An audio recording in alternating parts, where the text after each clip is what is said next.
अस्सलाम वालेकुम नाज़रीन, मैं हूँ आपका होस्ट डॉक्टर नवीद। आइए आपकी मुलाकात करवाते हैं कपिल कुमार साहब के साथ, जो कि चीफ एग्जीक्यूटिव है Ryan and Billawar flour mill के, और उनसे मिलते हैं और सबसे पहले उनसे ये पूछते हैं कि दहशतगर्दी के हवाले से हुकूमत पाकिस्तान को क्या इक़दाम करने चाहिए जिससे दहशतगर्दी का मुकम्मल तौर पर ख़ात्मा हो जाए। और साथ हमारे जो सिंध में है स्ट्रीट क्राइम का बहुत ज़्यादा इजाफा हुआ है, जो रुकने का नाम नहीं लेती, उसके हवाले से और कुछ बिजनेस पॉइंट ऑफ व्यू के हवाले से मिलते हैं। आइए आपकी मुलाकात करवाते हैं कपिल कुमार साहब के साथ। शामिल वालेकुम अस्सलाम। कैसे हैं आप? ठीक है। खैरियत ठीक ठाक अल्लाह अच्छा, का सबसे पहले दहशतगर्दी के हवाले से आप क्या कहेंगे कि ये जो दहशतगर्दी हमारे मुल्क में एक नासूर हो चुकी है, जिससे हमारी माशी हालत तबाह बर्बाद हो चुकी है, उसकी रोकथाम के लिए हुकूमत पाकिस्तान को और अपनी पाक आर्मी को, रेंजर को क्या इकदाम करने चाहिए जिससे ये दहशतगर्दी का नासूर हमारे मुल्क से चला जाए? जैसे कि लास्ट फ्यू ईयर से यहाँ पर एक रेंजर्स की तरफ से ऑपरेशन स्टार्ट हुआ आर्मी की तरफ से, जी वो बिल्कुल ही कंटिन्यूस रहना चाहिए।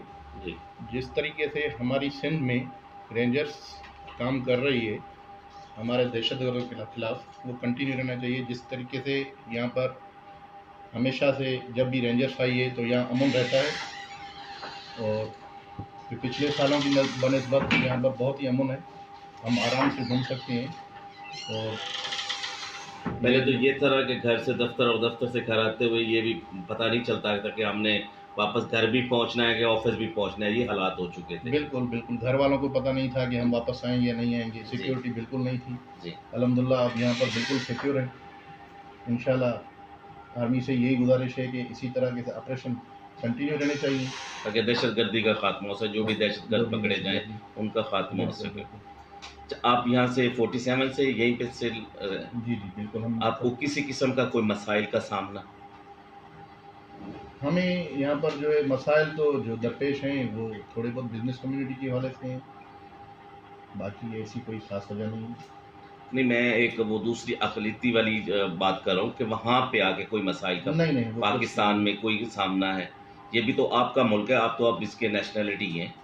नहीं, हमारे पास कोई ऐसा मसाइल नहीं है। अच्छा, बिजनेस पॉइंट ऑफ व्यू के हवाले से आपसे चंद सवाल करता हूँ। ख़ासतौर पे इस वक्त जो सबसे मेन इशू है कारोबारी हजरात का, वो है बिजली की लोड शेडिंग का। बिल्कुल ज़रा उसमें भी मौशी हालत एक किस्म की उसमें भी तबाह बर्बाद हो चुकी है। बिल्कुल सही है। जब 24 आवर में आपको बिजली प्रोवाइड 8 घंटे या 10 घंटे मिलती है तो लेबर भी काम नहीं करती। उस हवाले से आप क्या कहेंगे? एक्चुअली हम जिस इलाके में यहाँ पर हमारी इंडस्ट्री है वहाँ पर 10 घंटे की लोड शेडिंग है। ऊपर से ये मंजूरी भी है कि यहाँ पर फीडर जो है इंडस्ट्रियल फीडर किया जाए, मगर नीचे जो सेपको वाले अमलदार हैं उसको इंडस्ट्रियल बना नहीं रहे हैं।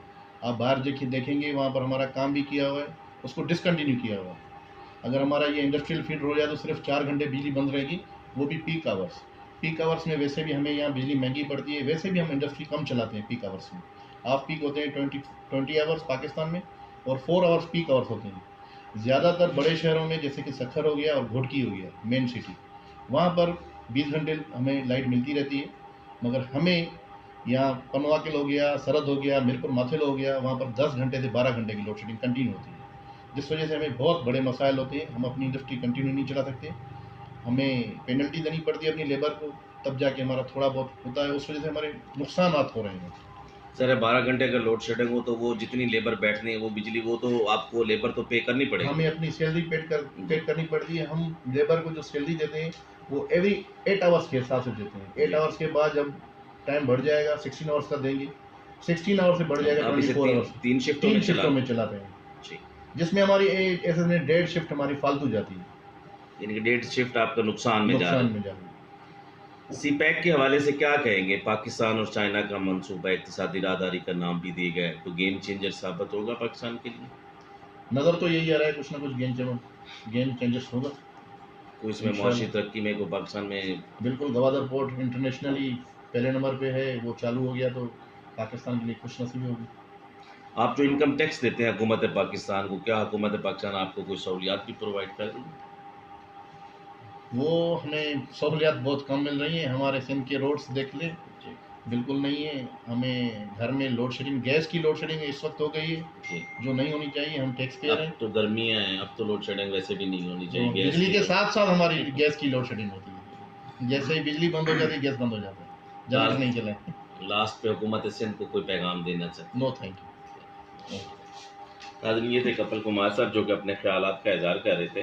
बिजली की लोड शेडिंग के हवाले से कहना था कि बहुत सारा नुकसान हो रहा है हमें, ख़ास तौर पे जो लाइट जाती है उसमें हम लेबर को जो है ना हमें पेमेंट करनी पड़ती है उसी वजह से कि बिजली नहीं है, लेबर बैठी है, उसने तो अपनी तनख्वाह लेनी है। वो हुकूमत सिंध से गुजारिश है कि बिजली की लोड शेडिंग पे तवज्जो दी जाए। बाकी इनको तहफ़्फ़ुज़ पूरा है, उससे वो मुतमईन है। कैमरामैन अली हाशमी के साथ doctor Naveed, BBC Urdu TV.